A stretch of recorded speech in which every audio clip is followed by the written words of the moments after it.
باپ کا انتقال حضور کے اس دنیا پہ قدم رکھنے سے پہلے ہی ہو گیا تھا. ابھی شکم مادر میں تھے کہ حضرت عبداللہ کا انتقال ہو جاتا ہے. در یتیم پیدا ہوئے ہیں. 6 سال کی عمر میں ابوا کے مقام پر ریت کے ٹیلے آئے تو وہاں سیدہ آمنہ کی طبیعت خراب ہو گئی. اور پھر لمحے بھی زندگی کے آخری ہیں. سیدہ آمنہ نے محسوس کر لیا کہ یہ میری آخری سانسیں ہیں. سیدہ پاک نے حضور کے سر پہ ہاتھ رکھا اور روتے ہوئے کہا کہ بیٹا، ہر نئی چیز نے پرانا ہو جانا ہے، ہر باقی نے فنا ہو جانا ہے. میں بھی جا رہی ہوں. وَذِكْرَ بَاق وَوَلَدْتُ طُهْرًا، لیکن میرا ذکر نہیں مٹے گا، اس لیے کہ تیرے جیسا ستھرا بیٹا چھوڑ کے جا رہے ہیں. یہ آخری لفظ تھے سیدہ پاک کے کہ سیدہ آمنہ سلام اللہ علیہا کا انتقال ہو گیا. خیر، حضور ماں سے لپٹ گئے. امی آپ آگے بولتی نہیں ہیں، لیکن خاموش ہو گیا تھا چمن بولتا. حضور نے وہیں پھر اپنی ماں کی تدفین کی. تدفین کے بعد ام ایمن کے ساتھ سواری پر بیٹھ جاتے ہیں اور چمٹ جاتے ہیں ام ایمن کے ساتھ، اور وہ جا کے حضرت عبد المطلب کے سپرد کر دیتی ہیں. تو حضرت عبد المطلب حضور کو آغوش میں لے کے بڑا روئے اور ام ایمن سے کہا کہ میرے اس بیٹے کا تم نے خاص خیال رکھنا ہے. اور پھر انہوں نے اتنا خیال رکھا کہ میرے حضور فرمایا کرتے تھے، ام ایمن میری ماں کے بعد میری ماں ہے. 2 سال کے بعد حضرت عبد المطلب کا بھی انتقال ہو گیا.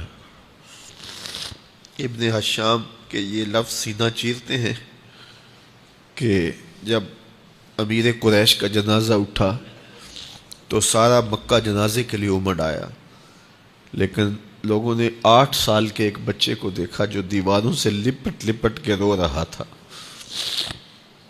آج یہ سہارا بچھن گیا تھا. پھر چچا کی کفالت میں آئے. پھر ایک وقت آیا کہ وہ بھی اس دنیا کو چھوڑ گئے، اور اسی سال حضور کی اہلیہ کا انتقال بھی ہوا، اور اس سال کا نام عام الحزن، دکھوں کا سال رکھا. اہل مکہ نے جو سلوک کیا وہ کسی سے بھی مخفی نہیں ہے. پتھر مارے، گڑھے کھودے، کانٹے بچھائے، اجریاں ڈالی، اپنے گھروں کے کوڑے لا کے حضور کے گھر کے سامنے رکھ دیے.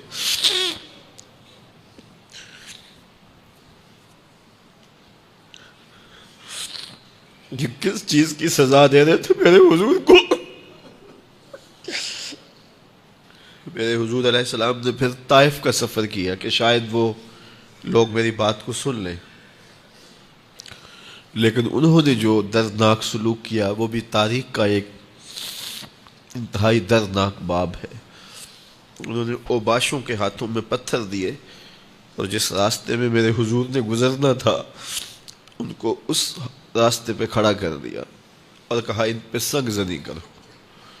اور وہ آقا کریم پہ پتھر مارتے، حضور کے پاؤں پہ پتھر مارتے.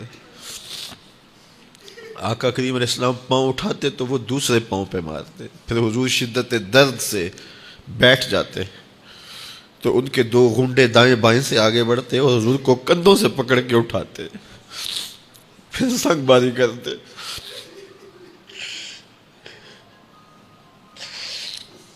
نالین حضور کے خون سے بھر گئے. عذاب کے فرشتے حضور کے پاس آئے کہ اگر آپ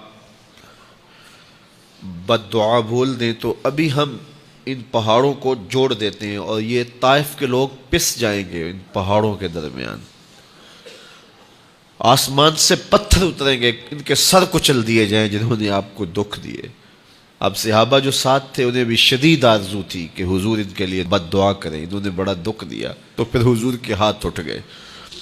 صحابہ کا خیال یہ تھا کہ ابھی حضور کی زبان کھلے گی اور بد دعا کے لفظ نکلیں گے اور یہ پیس دیے جائیں گے.